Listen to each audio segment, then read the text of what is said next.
Hi, I'm Carol Andrews, and this is your ABC45 Community Connections. Summertime, ready for grilled vegetables. You're speaking my language here.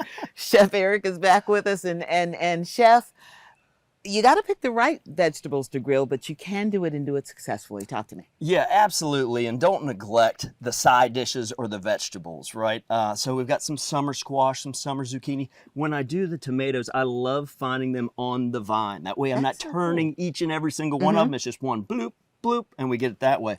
Also, by cutting them linear, it's so much easier on the grill. So today, again, we're using the Kamado Joe Connected Joe. I want these, instead of doing little half moons and turning, we're gonna use, boom, the big spears, and then once it comes off, we've grilled it to where we want it, then we're gonna slice. Then you slice it. Yeah, we're gonna make our job a little easier.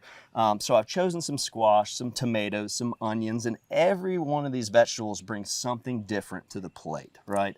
So tell me about that. And you've even wrapped herbs, and it's not, tell me what you did this for. I made a little basting brush. So here we've got a very simple maple miso. We'll just kind of dip this in there and then baste our vegetables, building layers of complexity. So when we go on the grill, we're at about 500 degrees right now. We've got the grill grates directly on. That's another thing I want to talk about. Don't put oil on your vegetables, right? They're not going to stick, I promise you. And all we're doing is coating those essential oils. The oil is going to coat our tongue. We're not going to get the residual sugars that we should from these fresh vegetables. Well, that's interesting, because most people would automatically think, I got to put it on the grill, but I don't want to mess it up and get it stuck to the grate. Right, but can you picture asparagus sticking to the grate? All we need to make sure is it's not going the same way as the tine so it doesn't fall through. If we go to an angle, get a little bit of char, and grilling's such a healthy way to eat as well. It's not like frying, it's not like sauteing where it necessitates a fair amount of oil. You can just go straight on.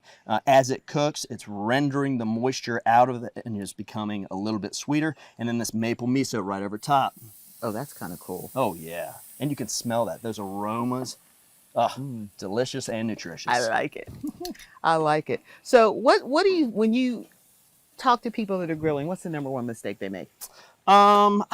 I think it's just not doing it enough. You know, you want to get out there, you want to have high heat. This Connected Joe helps you out with being able to digitally get exactly where you want to be. We met some of those pain points of it takes too long to light the grill and it's hard to stabilize the temperature. So we met those pain points with this new Connected Joe and we're able to lock that in for people. So just get out there as much as possible with family and friends. All right, and bring you if we can. I'm available. Chef Eric, thank you for your time, and thank you all for watching this edition of ABC45 Community Connections.